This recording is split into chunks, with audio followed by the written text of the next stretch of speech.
오늘 성령의 열매 5번째 시간입니다.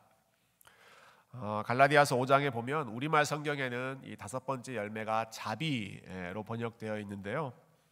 대부분의 영어 성경은 이 단어를 kindness 혹은 gentleness, 친절함, 또 부드러움 이렇게 번역하고 있습니다.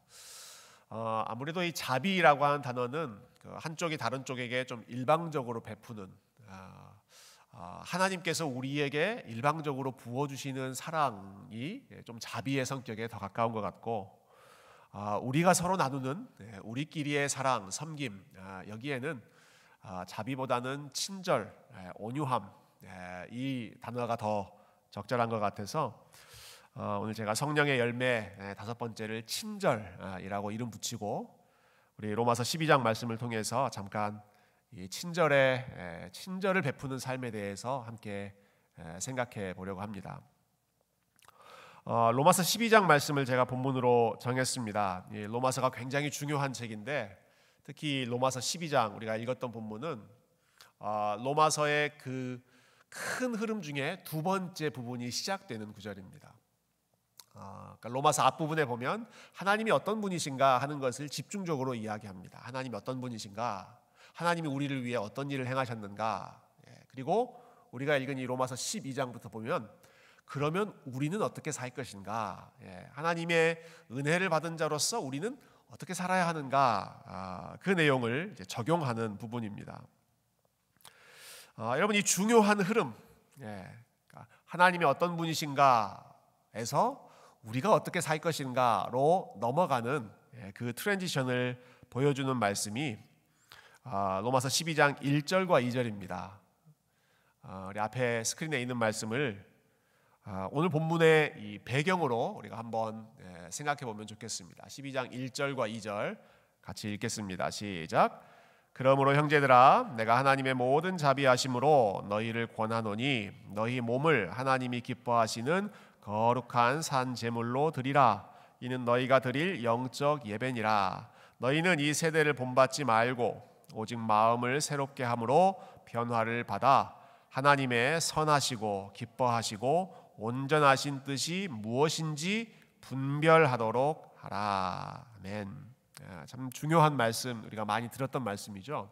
그러므로 라고 시작합니다. 그러므로, 즉 하나님이 이러이러한 분이시므로, 하나님이 너희를 위해서 이런 일들을 복음 안에서 행하셨으므로 너희는 앞으로 이렇게 살아라, 우리는 앞으로 이렇게 살아야 한다 하는 것을 연결하는, 실천을 강조하는 말씀입니다.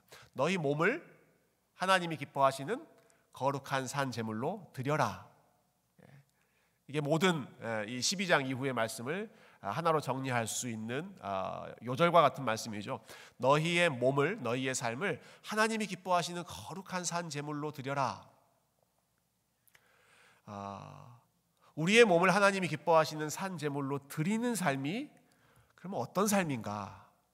어떻게 사는 게 하나님이 기뻐하시는 제물로 우리의 삶을 드리는 삶인가? 여러분, 여기에 대한 답이 우리가 읽었던 본문입니다. 사람들에게 친절히 대해라입니다. 여러 사람들과의 관계에서 하나님의 그 은혜의 마음으로 친절하게 대해라, 사랑으로 대해라 하는 것입니다. 너희는 이 세대를 본받지 말라 경고하고 또 도전했습니다. 너희는 이 세대를 본받지 말라, 세상을 따르지 않는 삶, 세상을 본받지 않는 삶, 그런 삶이 어떤 삶인가? 뭔가 아주 대단하고 아주 거창한 구호가 나올 것 같은데 그렇지 않습니다. 하나님께서 허락하신 여러 관계 속에서 친절을 연습해라. 이게 이 세대를 본받지 않는 삶이고 너희의 몸을 하나님께 산 제물로 드리는 삶이다. 하나님 이렇게 말씀하십니다. 하나님께 산 제물로 너희의 몸을 드려라. 우리가 그러면 하나님 앞에 뭘 잘해야 되는가? 하나님을 위해 무엇을 희생해야 되는가? 그렇게 생각할 수 있지 않습니까? 그런데 바울이 성령의 지혜를 통해서 우리에게 가르쳐주는 원리는 너희가 하나님께 은혜를 받았으니 하나님께 앞으로 잘하며 살아라, 이게 아니라 하나님께 은혜를 받았으니 사람들에게 잘하며 살아라, 이렇게 연결하는 것입니다. 하나님께 받은 은혜를 우리가 하나님께 갚는 것이 아니라 사람들과의 관계에서 갚고 훈련하는 것이죠.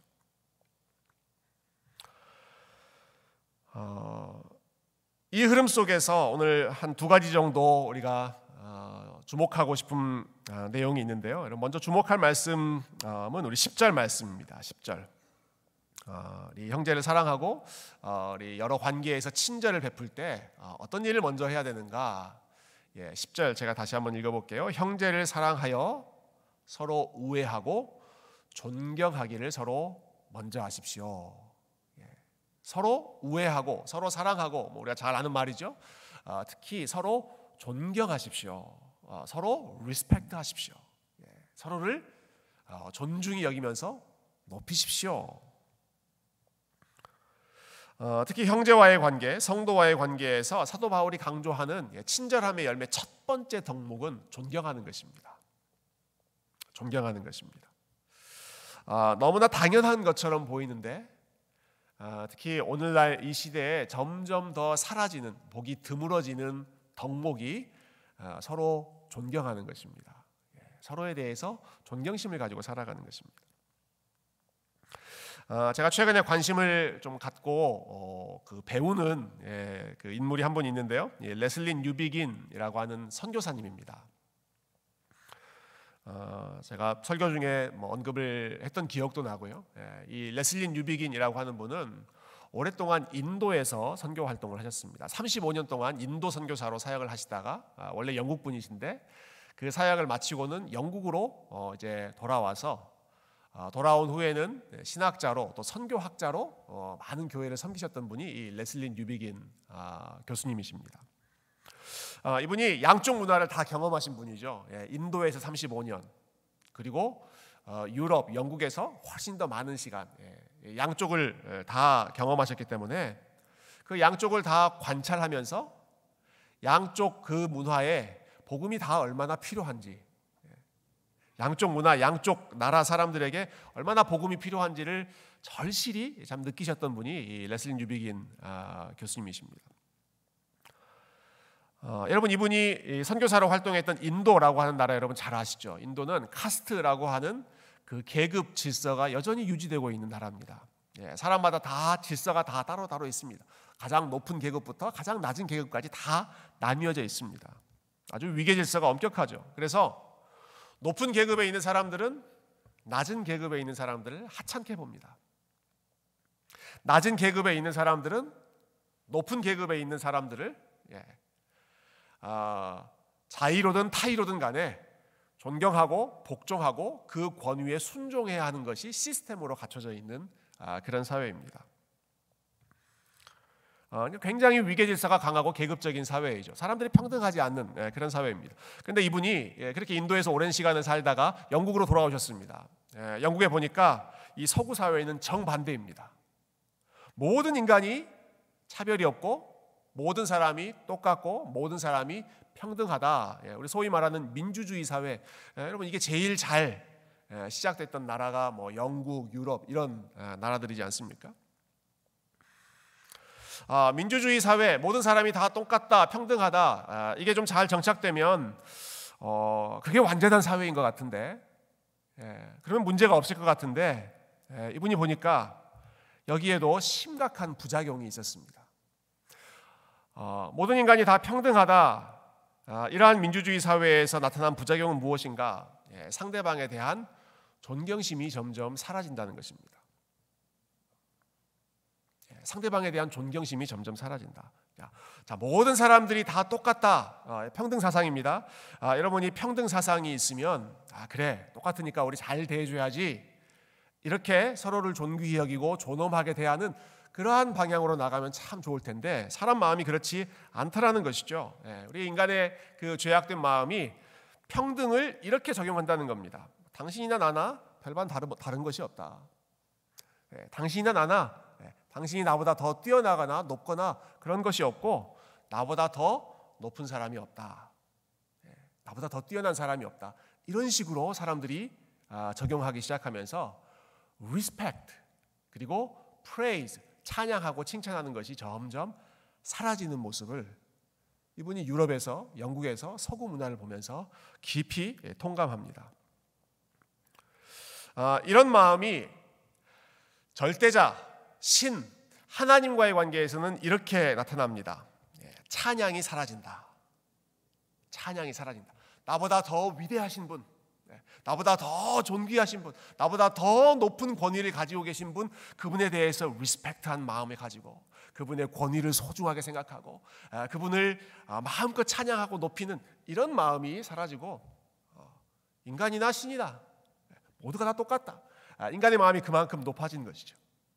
그래서 신에 대해서 존경하고 찬양하는 마음이 사라집니다. 동시에 여러분, 그 마음이 사람들과의 관계에서는 이미 말씀드린 것처럼 서로에 대한 칭찬과 존경을 아까워하고 가능하면 하지 않는 쪽으로 발현이 됩니다.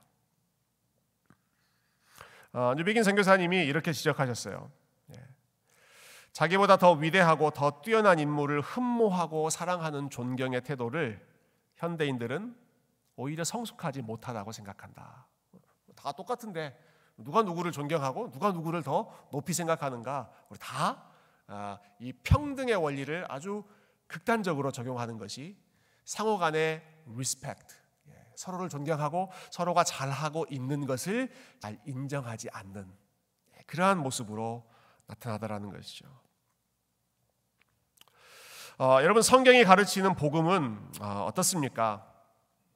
복음은 양면적이라는 생각이 듭니다. 여러분, 복음은 먼저 말했던 이 인도와 같은 사회, 계급 사회, 사람이 다 차별적인 그러한 사회에서는 아주 강력히 반대하면서 모든 인간은 하나님의 형상으로 다 동등하다라는 것을 강조합니다. 모두가 신분의 높고 낮음을 뛰어넘어서 모든 사람들이 다 하나님의 형상으로 존귀하고 동등하다. 이것이 예수 그리스도 안에서 우리에게 선포해 주시는 복음의 독특함이죠. 복음의 능력입니다. 모든 사람이 동등하다. 여러분, 그런데 복음은 거기에서 멈추지 않습니다.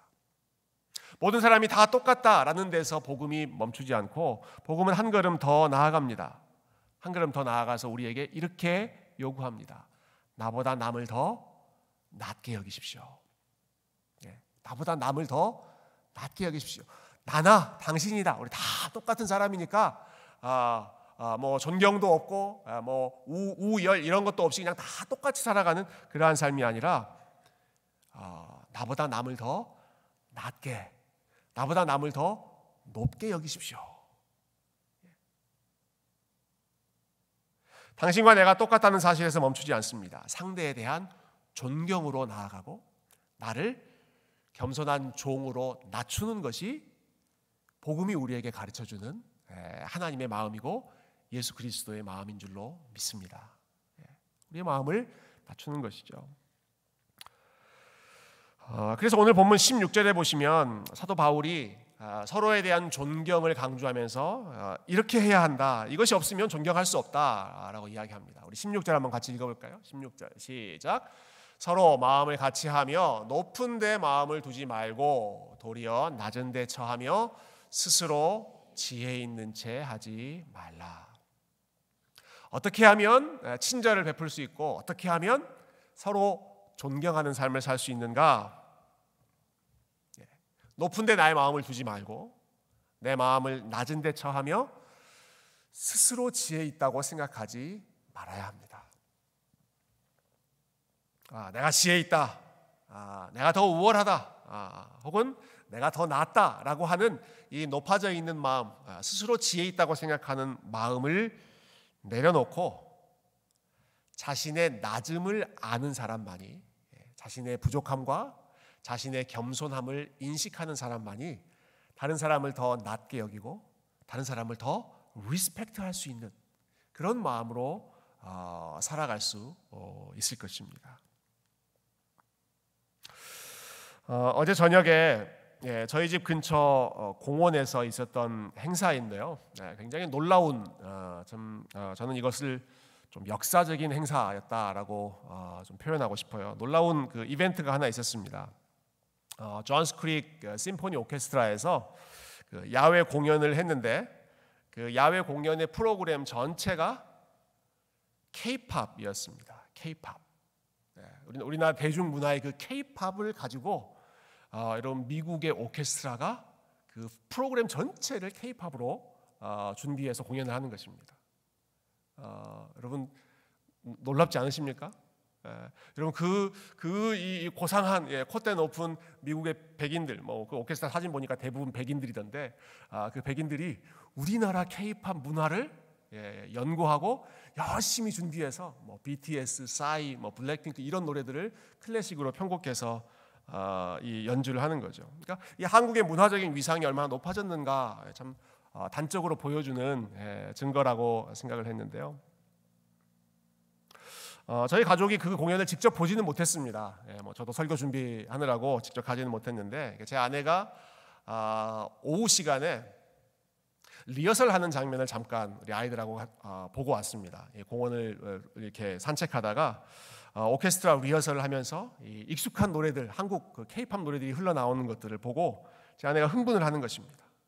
그래서 아이들에게 이 역사적인 의미를 가르쳐 주려고, 이게 얼마나 대단한 일이지 않냐. 미국의 오케스트라가 K-팝을 연주한다. 내가 미국에 살면서 이런 모습을 보다니 하면서 이렇게 흥분해서 그 감정을 우리 아이들하고 나누려고 하는데, 저희 아이들의 반응이 무척 시큰둥했습니다. 표정이 So what? 그게 뭐 그렇게 대단한 일인가? 그런 표정이었다고 그래요. 그러면서 한다는 말이, 집에 가서 게임해도 돼요? 빨리 집에 가서 게임하고 싶은 그 마음밖에는 없는 것 같아요.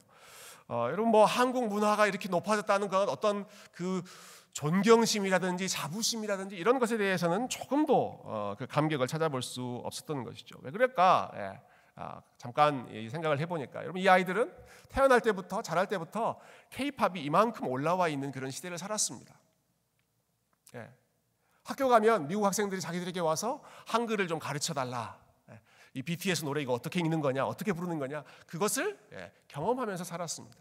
그러나 많은 분들은 그렇지 않죠. 우리가 미국에서 나그네로 외국인으로 살면서 한국이 어떤 나라인지 알지도 못하는, 저보다 훨씬 더 이민 생활을 오래 하셨던 분들은 더 그것을 절감하시지 않으셨습니까?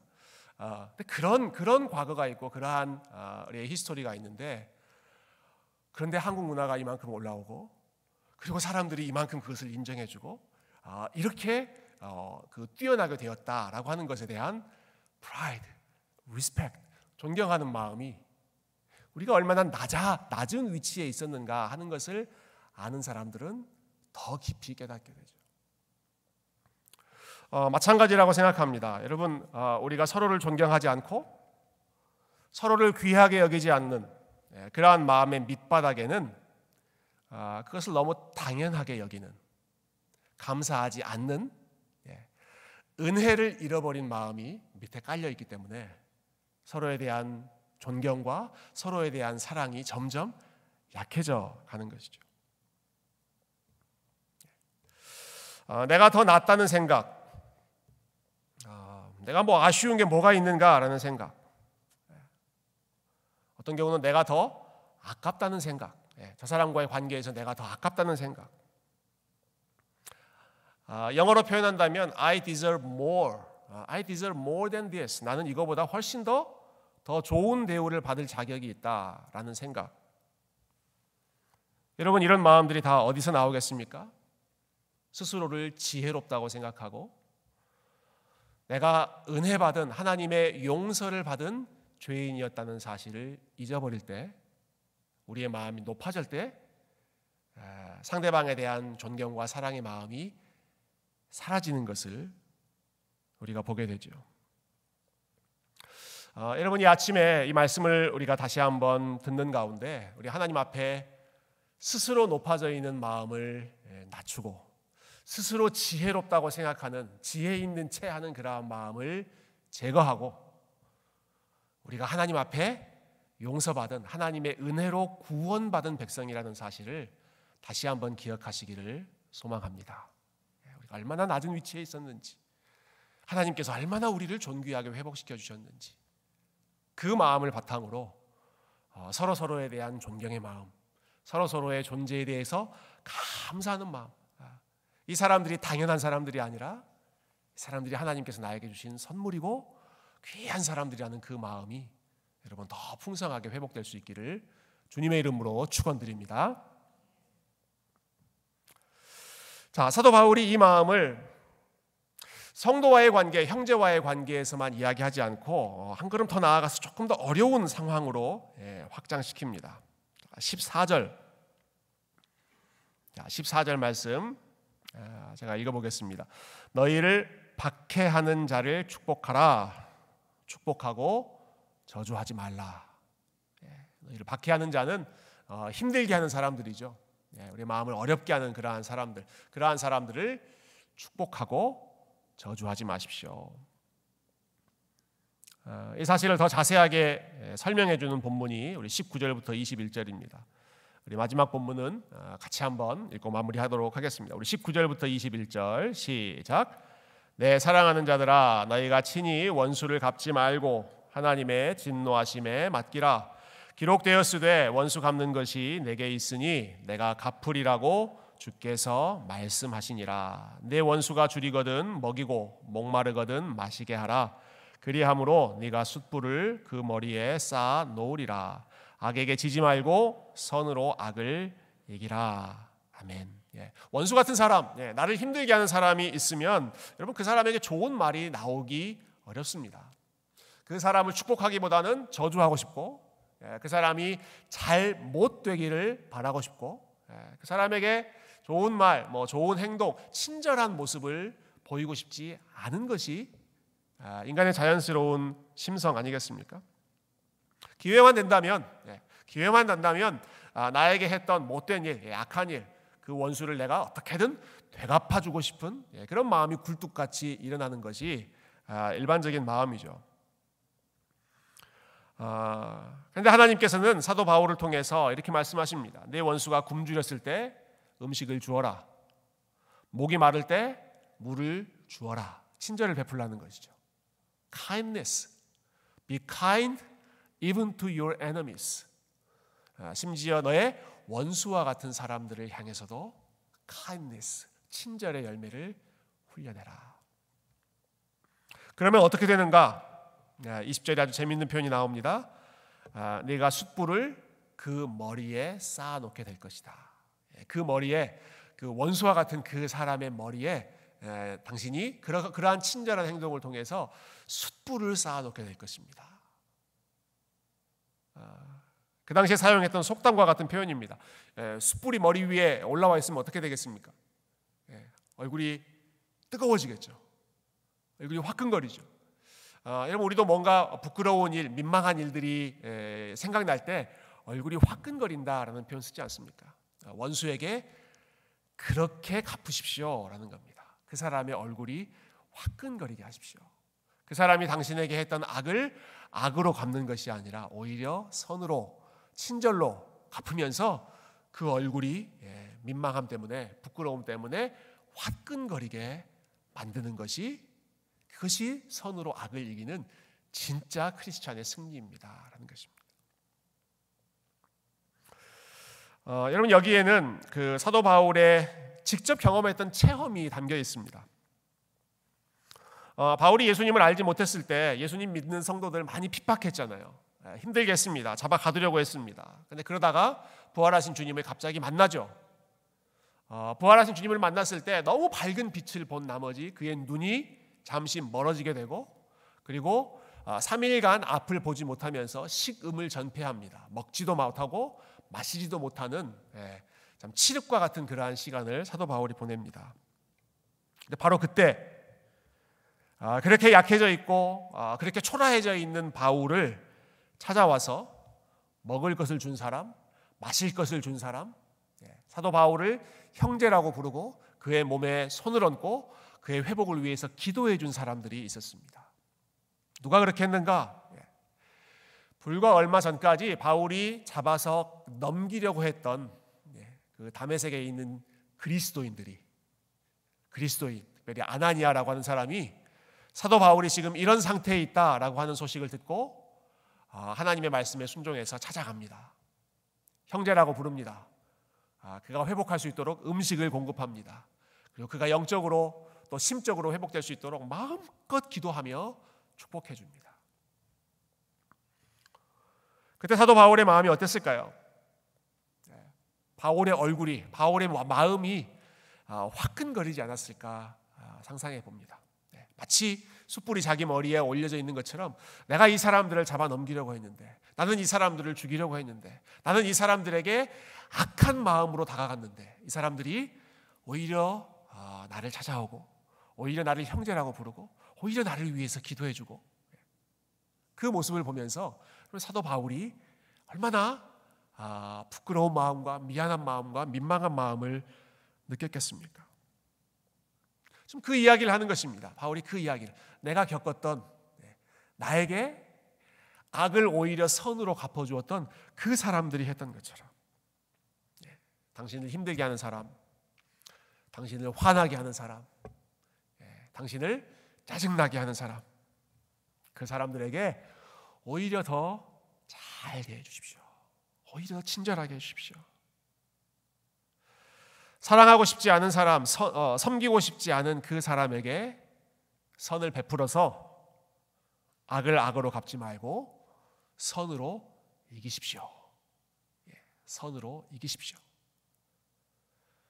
원수 같은 사람을 이기는 방법이 어디에 있는가? 내가 그 사람보다 더 잘해서, 더 힘을 키워서, 오늘 기도하는 우리 집사님도 그 이야기를 하셨지만, 내가 더 성공해서 보란듯이 갚아주겠다, 받은 것 몇 배로 갚아주겠다, 그렇게 해서 이기는 것이 아니라 당신에게 악을 행한 그 사람에게 오히려 친절을 베품으로써 악을 선으로 이기는 것이 하나님께 우리의 몸을, 우리의 삶을 산 제물로 드리는 하나님 백성들의 삶이다라는 것입니다.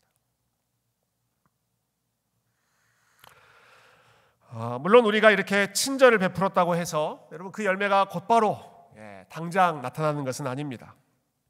우리에게 친절한 그 대우를 받았던 사람들이 아이고 감사합니다, 아이고 미안합니다, 잘못했습니다, 그렇게 얼굴이 화끈거리면서 반응하지 않을 때가 훨씬 많습니다. 얼마 전에 저희 교회 성도님 한 분으로부터 좀 본인의 그 고충을 이야기를 들었습니다. 가까이 지내는 분 중에 그 예수님 믿지도 않고, 그런데 여러 가지 그 삶에 어려운 일들이 있는 분이 계셔서 최선을 다해서 도와주었다고 이야기하시더라고요. 그래서 그 사람을 아끼고 사랑하고 불쌍히 여기는 마음으로 자기가 할 수 있는 최선의 노력을 다해서 시간을 내서 같이 밥을 먹고, 시간을 내서 그 사람의 이야기를 들어주고, 그리고 그 사람을 위해서 기도해주고, 그 사람이 알지 못하는 복음을 이야기해주고, 예수님을 소개해주고, 하나님이 여전히 당신을 사랑하신다라고 축복해주고, 여러 가지 할 수 있는 일들을 다 했는데 돌아왔던 반응이 그 사람이 감사하고 혹은 미안해하는 그러한 반응이 아니라 오히려 더 무례하게 대하고 오히려 자기에게 악담을 퍼붓고 떠나갔다. 그때 이분이 참 여러 가지 그 참 마음의 상함을 입으셨습니다. 여러분 그런 경우가 많이 있지 않겠습니까? 우리가 참 좋은 마음으로 했는데 그것이 제대로 돌아오지 않을 때, 리턴이 없을 때, 내가 누구 좋으라고 이런 헛고생을 했는가라는 생각이 들지 않습니까? 허탈한 마음, 또 억울한 마음, 그런 마음 들지 않습니까? 그때 하나님께서 우리에게 주셨던 지금 오늘 본문의 이 말씀을 기억하셔야 됩니다. 이러한 명령을 주시면서 하나님께서 이렇게 말씀하시죠. 원수 갚는 것은 내 일이니 나에게 맡기고 너는 잘해줘라.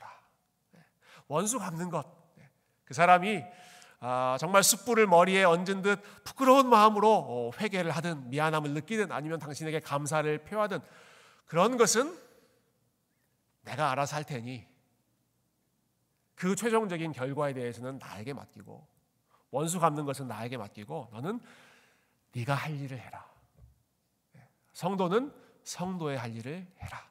하나님의 백성은 하나님의 백성답게 선으로 악을 이기는, 친절로 부당한 대우를 이기는 그 일을 열심히 하면 나머지는 내가 알아서 하겠다.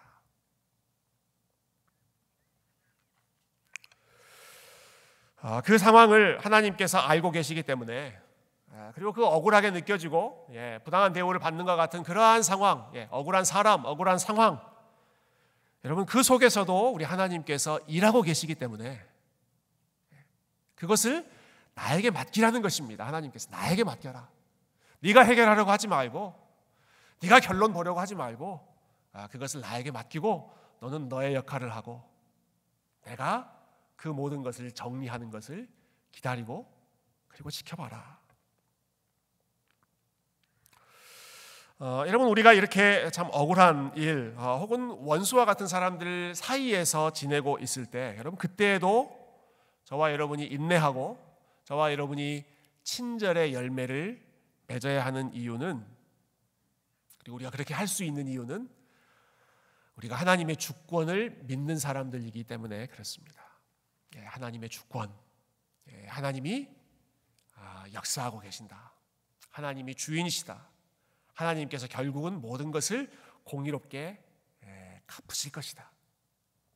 이것을 믿는 사람들이기 때문에 여러분, 사도 바울이 우리의 선함에 의지해서 이렇게 살라고 하는 것이 아니라 하나님께 맡기고 그 모든 것을 하나님께서 알아서 하실 터이니 우리가 해야 할 역할을 열심히 감당합시다, 권면하는 것이죠. 스스로 해결사가 되려고 하지 않는 것입니다. 하나님께 해결사 역할을 맡기는 것입니다. 그 모든 상황 속에서 억울한 마음이 들게 하는 사람도 있을 것이고 억울한 마음이 들게 하는 그러한 상황도 있을 터인데, 그때 하나님께 맡기고 하나님을 향해서는 기도와 찬양, 하나님을 향해서는 기도와 찬양을 열심히 하고, 그리고 사람들을 향해서는 친절과 사랑, 존경, 이것을 열심히 하라. 저희가 지난 금요일에 우리 사도행전 16장 말씀 같이 나누면서 우리 사도 바울이 빌립보 감옥에서 했던 일을 함께 묵상했습니다. 여러분, 바울이 빌립보 감옥에서 했던 일이 바로 이 일입니다. 빌립보 감옥에서 하나님을 향해서는 그가 기도하고 찬양하는 일을 했습니다. 하나님의 주권과 하나님의 선하신 뜻을 신뢰했기 때문입니다. 하나님의 주권을 믿었기 때문에 그 어려운 상황 속에서도 기도와 찬양을 멈추지 않았습니다.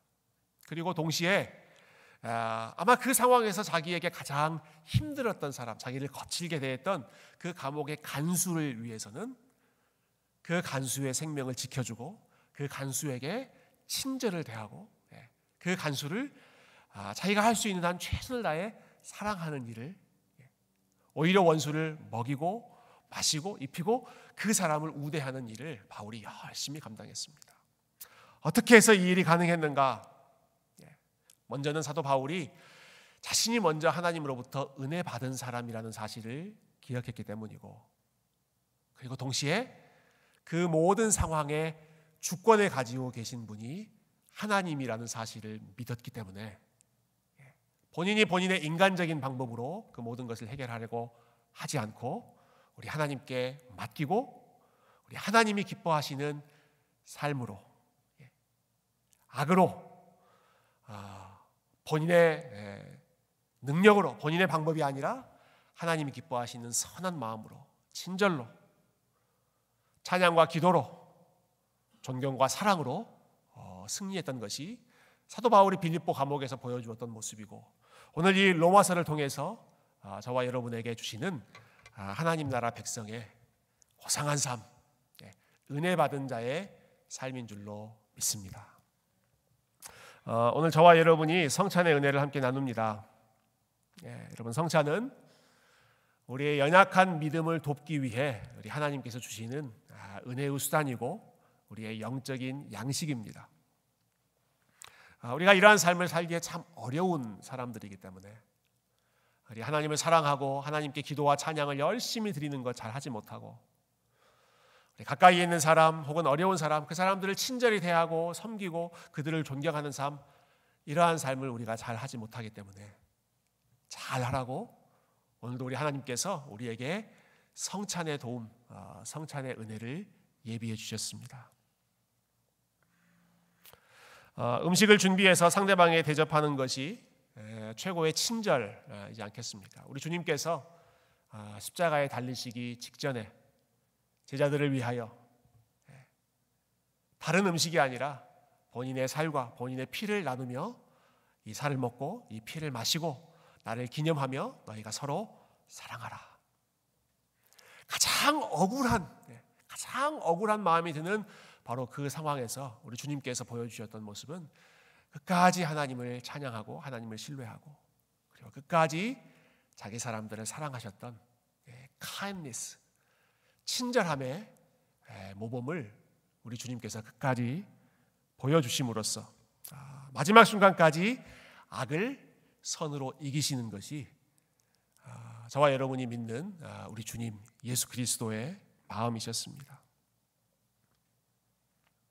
여러분, 이 시간에 우리가 이 성찬을 대하는 가운데 자격 없는 저와 여러분을 누구보다 더 존귀하게 대해주셨던 우리의 주님의 마음을 기억하고 여러분, 그 주님의 은혜를 힘입어 악에게 지지 않고 악을 선으로 이기는 여러분, 원수에게까지도 친절을 베풀 수 있는 주님의 참된 제자로 승리하실 수 있기를 존귀하신 주님의 이름으로 축원드립니다. 함께 기도하겠습니다.